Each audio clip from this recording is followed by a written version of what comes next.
E aí, beleza, galera? Tudo bom? Então, aqui é mais uma vez o professor Marcos Caldas, aqui no Enem Planejado. Desde já peço que você inscreva-se no canal, curta os vídeos do Enem Planejado, compartilhe a outras pessoas que estão na busca do sonho de fazer uma boa prova do Enem. E vamos falar hoje sobre o assunto muito importante, da matéria super importante, que é a matemática, certo? Matemática é uma das disciplinas de maior nota dentre todas no Enem. Inclusive, ela está ao pé de igualdade com redação. Então, por isso, é uma disciplina que você deve ter bastante atenção e um estudo focado na sua preparação para a prova do Enem, certo? Fazer a prova de matemática tem que ter estratégia. Olha só, a prova do Enem, os níveis das questões são classificados basicamente em 3 níveis. Questões fáceis, médias e difíceis. Por isso, você deve focar primeiramente nas questões de nível fácil, e depois média, e posteriormente, a depender do seu grau de evolução na disciplina, para as questões difíceis. Por isso, não deve perder tempo numa prova nas questões difíceis.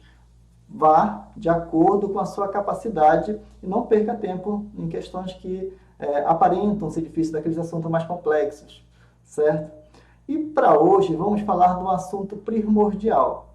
Para você ler, você precisa do alfabeto, formar a sílaba, formar a palavra e então começar a leitura. Pois bem, para a matemática, você compreender a matemática, você precisa saber essa base, igualmente na leitura. Você precisa conhecer os números e operá-los, para, enfim, chegar na prova do Enem e começar a interpretar as questões e resolvê-las. Certo? Então, vamos falar sobre conjuntos, conjunto dos números reais, certo? O conjunto dos números reais, a gente começa a estudar ele, um subconjunto dele chamado números naturais. Mas antes, o que é conjunto mesmo? Conjunto é uma coleção de alguma coisa que tem semelhança. Então, começamos pelo conjunto dos números naturais que tem semelhança. São aqueles conjuntos que a gente estuda logo no início da educação básica. O 0, 1, 2, 3 e assim por diante. Ou seja, todos os conjuntos dos números eles são infinitos. Então, ele segue ao infinito. Então, é importante perceber que é um número inteiro e positivo. Esse é o conjunto dos números naturais, certo? Vamos lá. Os números pares. Dentro do conjunto dos números naturais, precisamos atentarmos a um subconjunto dele. Os números pares. Números pares são aqueles em que cuja formação é 2 vezes k, onde k é um número natural. E você já sabe, né, que o número par, todo número que termina em 0, 2, 4, 6, 8 é um número par. E o número ímpar? O número ímpar é aquele que está entre 2 números pares, certo? Que é pela forma 2k mais 1, onde k é um número natural. Um exemplo mais clássico, os números 1, 3, 5, 7, 9 e 11. E outro conjunto dos números naturais muito importante é o conjunto dos números primos, que, por exemplo, você já ouviu falar, né? Que o conjunto de números primos é aquele divisível por 1 e por ele mesmo. Então, você deve meio que decorar os primeiros números primos. Você vai entender lá para frente o porquê que você deve saber esses números. Que é o número 2, começa pelo número 2, o conjunto dos números primos. Inclusive, o número primo 2 é um único par. O resto são tudo números ímpares. Posteriormente, o número 3, 5, 11, 13 e assim sucessivamente. Também é um conjunto infinito, certo? Mas vai cair assim no Enem? Não, o Enem não vai cair assim. Só para você conhecer, para enfim chegarmos do jeito que o Enem cobra. Ok? Então vamos lá. Olha só. Então o conjunto dos números naturais ele é bem tranquilo. Vamos para outro conjunto muito importante, o conjunto dos números inteiros. Os números inteiros ele é muito parecido com o número natural. Uma diferença básica, falando de uma linguagem mais prática, é o natural positivo, né, que os naturais eles são positivos, os inteiros vão englobar também como se fosse o simétrico dos naturais, vai englobar o negativo também. Então, por exemplo, aqui, olha, o conceito de simétrico. Peguemos o número 1, certo? O número 1, o simétrico dele é o menos 1, ok? Então, esse número, o módulo dele, eles são iguais. O módulo de menos 1 é 1 e o módulo de 1 é 1. Mas o que é módulo? Módulo é quando você deixa o número positivo, a grosso modo. Então, por exemplo, tomemos o um número qualquer aqui. Vamos pegar o número 4. Então, o módulo de 4, de menos 4, é o próprio 4. Então, você vê que ele é simétrico. Então, vai pegar o negativo e vai fazer simétrico com um positivo. Ok? Então, vamos lá ao próximo conjunto. Aqui começa a ficar interessante. Aqui você precisa prestar atenção. Que é o conjunto dos números racionais. Quem são os números racionais? Olha, racionais, razão. Então, o número racional é o conjunto dos números que é formado por uma razão. Ah, lembrando, o número natural faz parte do número inteiro. E o número inteiro faz parte do número racional. Porque todo número você pode escrever, todo número natural inteiro você pode escrever em forma de uma razão, em forma de uma fração. Que é o caso aqui, olha. Olha a designação genérica de uma fração, de uma razão, de um número racional, A sobre B. Onde A é o numerador, a gente denomina de numerador, e o B, que é o número de baixo, de denominador, certo? E todo número racional, ele pode ser escrito em forma de uma fração aparente. O que é uma fração aparente? É aquilo que aparenta ser uma fração, mas é um número inteiro. Por exemplo, 12 sobre 4, porque você sabe que 12 sobre 4, toda razão é uma divisão. 12 sobre 4 é 12 dividido por 4, que dá 3. Então, ela é simbolizada por uma fração aparente, ela aparenta ser uma fração. Outro tipo de fração é a fração propriamente dita, que é aquela que você não tem como dividir e dar um número inteiro. Por exemplo, menos 1/4. Ele é um número racional. Lembrando que o número racional ele tem a parte positiva e negativa. Ok? Olha só aqui na reta aqui. Nós temos o número racional. Esse número aqui, ele é racional. Ele está entre menos 1 e menos 2, que é o menos 3/4, o famoso menos 1,5. O 2/3. O 2/3 ele está entre 0 e 1. É importante você ter a noção qual a posição dele dentro da reta. Se ele é maior ou menor. Vamos ver lá adiante como isso pode ser abordado no Enem. O número 2,3. 2,3 ele é maior que 2, mas menor que o 3. Então, ele está entre 2 e 3. E assim por diante. Então, tem a parte positiva e a negativa. Uma coisa importante a ser ressaltada nos números decimais é o número decimal exato finito, ou seja, você tem como converter ele de forma fracionária ou na forma decimal, e vice-versa, fazer essa troca, essa permutação, ora na forma decimal, ora na forma fracionária. Um exemplo aqui, olha, o menos 1/4. O menos 1/4, você pode transformar ele numa parte decimal, que é o menos 0,25, certo? O que é 1/4? 1/4 é metade da metade. Metade de 1, meio, 0,5, metade da metade, metade de 0,5 é 0,25. E você conserva o sinal, já que está tratando-se de um número negativo. Ok?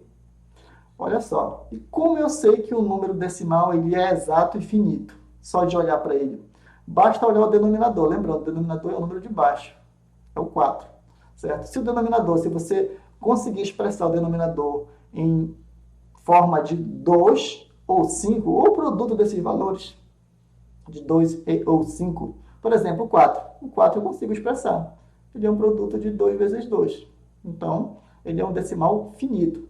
Já o 7 sobre 3, como é que eu vou ter certeza se ele é um decimal finito ou ele é um periódico infinito, um decimal periódico infinito? Ele tem que ser o denominador diferente de 2 ou 5, ter. E olha só, o 3 ele só é fatorado no próprio 3, não tem como fatorar em 2 em 5, então logo ele é um número periódico infinito, um decimal periódico infinito, cuja representação é 2,333. Por que periódico? O que é uma coisa periódica? Periódica é que se repete, segue um padrão de repetição. E no caso, quem está se repetindo aqui é o 3. O 3 vai se repetir infinitamente. E como é que nós representamos isso? Nós representamos 2,3 e colocamos um tracinho em cima da parte que está repetindo, da parte que é periódica. certo? Que no caso o tracinho ficaria bem aqui, 2,3 com traço em cima, que simboliza essa periodicidade, essa repetição desse número, ok? Olha só, vamos aqui agora a outra parte muito importante, que é o conjunto, dentro dos conjuntos dos números racionais, que é a fração geratriz de um número decimal exato. Você tem um número decimal aqui, ó, 2,12. Você quer converter ele para uma fração, certo? Para um número racional. O que você faz? Você pega a vírgula, tira. Então, olhe para cá, é o 2,12. Eu vou tirar a vírgula, vai ficar 212. Eu vou dividir por um número cujo número começa com 1 e a quantidade de zeros é a quantidade de casas que a vírgula passou. A vírgula passou, olha, 2 casas. Então, eu ponho 2 zeros. Tá? Então, essa é a fração que eu obtenho imediatamente, certo? Uma fração decimal. E eu tenho como simplificar essa fração, até chegar em uma fração que eu não consiga mais simplificar. E como é que eu simplifico isso? Eu simplifico isso dividindo, achando divisíveis do número de cima e de baixo, simultaneamente. Então, qual é o número que eu divido em cima e embaixo e dá para que é possível fazer essa operação? Primeiro, a primeira vez aparece ser o 2. Então, se eu dividir em cima e embaixo por 2, 212 dá 106. Certo? E o 100? Bom, o 100 dá 50. Ainda é possível dividir, certo? São todos números pares. Todo número par é divisível por 2. Então, novamente, eu divido por 2. Em cima e embaixo. Ok? E 106 por 2 dá 53. E o 53. E o 50 por 2 dá 25. Aí você percebe que não existe mais um número em que eu possa dividir tanto em cima como embaixo. Logo, essa aqui é a fração irredutível, que é 53 sobre 25. Observe que eu poderia ter dividido logo por 4, certo? Mas eu preferi fazer assim para mostrar todo o passo a passo. Se você olhar e perceber que o tanto embaixo como em cima é divisível por 4 nessa situação, você poderia tranquilamente dividir por 4 e achar logo a fração geratriz. Então, a fração geratriz é aquela que eu pego um decimal, converto ele no fracionário e reduzo a fração que não é mais possível reduzir, que a fração é essa.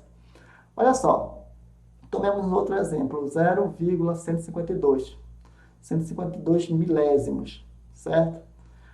O que é que eu faço? Eu tiro a vírgula, fica 152, divido, ponho 1, e a vírgula passou quantas casas? 3 casas no 0,152, então eu ponho 3 zeros. Ok? E a partir disso eu simplifico. Todos eles são números pares, então perceba que dá para me simplificar por 2 e depois por 2 novamente. Simplificar por 2 isso aqui, eu divido por 2, 152 por 2 dá 76. E 100 por 2 dá 50. Aí perceba que dá para simplificar novamente. O 76 dá para dividir novamente por 2. Certo? Então, nós vamos dividir novamente o 76 por 2, que dá 38. E o 50 divido novamente por 2, dá 25. Então, essa é a fração geratriz. Essa é o resultado da fração geratriz. Ok? Vamos lá. Continuando. Então, progredindo um pouco nessa análise do conjunto dos números, chegamos a um conjunto dos números irracionais.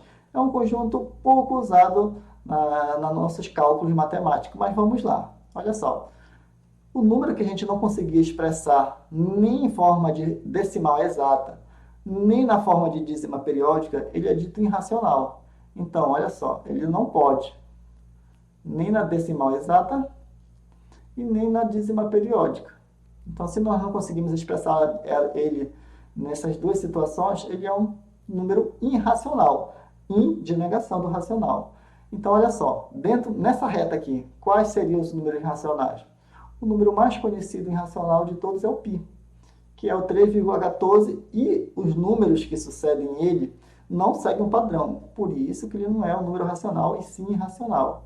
Outro número que é irracional aqui é a raiz de 5. A raiz de 5 você não consegue achar uma forma periódica depois da vírgula. Então, vai dar um número que não segue e não termina, ele é infinito e não tem periodicidade. A mesma coisa o raiz de 2, que é 1,4 e os números subsequentes vão se repetindo de forma aleatória. Não tem como você definir uma fração para ele que represente ele, certo? Então, esses são exemplos de números irracionais. Os outros daqui da reta são números racionais. Ok? Olha só. Então, se a gente juntar os racionais e os irracionais, nós formamos o conjunto dos números reais, que é o que é abordado dentro do Enem, o conjunto dos números reais, certo? Onde o natural ele está dentro do inteiro e todos eles estão dentro dos racionais. E se eu somar os racionais com irracionais, eu formo o real. Ok? Então, aqui é a reta dos números reais, que é o que a gente trabalha nas questões normalmente no Enem. Tem um conjunto de números complexo, mas o Enem não costuma abordar essa situação, porque ele foge muito de um caso prático. Mas há a possibilidade, sim, dele ser abordado na prova do Enem. Ok? Olha só, uma coisa muito importante no conjunto dos números reais é analisar a desigualdade entre eles. Quem é maior e quem é menor? Que, inclusive, o Enem já cobrou isso de uma prova recente. Como é que eu analiso? Bom, eu pego o primeiro dígito de maior valor. O primeiro dígito de maior valor em um número é o que é o mais à esquerda. Que no caso aqui, ó, nessa primeira situação aqui. Quem é o maior? O primeiro dígito de maior valor é o 2 ou o 3. É o 3, né? 3 é maior que 2. Se 3 é maior que 2, então todo o número é maior. O número 3,189 é maior que o 2,195. Da mesma forma aqui, ó, no segundo. O 4. Eu analiso o primeiro número à esquerda, mais à esquerda. É igual. Então, eu vou para o critério de desempate. Eu vou para o segundo. Certo? Já que ele é igual no desempate, eu vou para o segundo. E o segundo é quem? O 1. Certo? E o 0,1. E o outro é 0,2. Quem é maior? 0,1 ou 0,2? Ou simplesmente olhe. O 2 ou 1? É o 2. Certo? Então, por isso que o número à direita, nessa situação aqui, é maior que a esquerda. A próxima. Olha para o primeiro. 3, 3. Primeiro mais à esquerda, para analisar o maior. Ele é igual, não dá. Vamos analisar o segundo número mais à esquerda de cada um desses números. O 2 e 2. Não dá. Vamos para o terceiro. 6 e 8. Bom, quem é maior? 6 ou 8? O 8. Então, por isso que esse número aqui, tá à esquerda, é maior do que está à direita, maior do que está à esquerda. Ok? Olha só, continuando. Esse quarto número aqui. Quem é maior? É a mesma sequência. Você analisa que o primeiro à esquerda, mais à esquerda, é o 5. Ele é igual, então não dá. Vou para o critério de desempate. O 6, não dá. Ele é igual também. Vou para o terceiro, 7, não dá. E por último, nessa sequência do critério de desempate, o 3 é maior que o 2. Por isso que esse é maior que esse. Certo? Compreendido até aqui? No Enem vai cair assim? Não, não vai cair assim, mas esse conhecimento é essencial para você fazer o beabá da matemática. Então, a aula de hoje, galera, nós fechamos com essa parte teórica sobre o entendimento do conjunto dos números reais, passando pelos números naturais, números inteiros, números racionais, vendo as formas dos números racionais que em forma de uma razão, de uma fração, e na forma decimal, a parte muito importante, e os números irracionais. E formando todo mundo, né, juntando todos esses números, temos os números reais.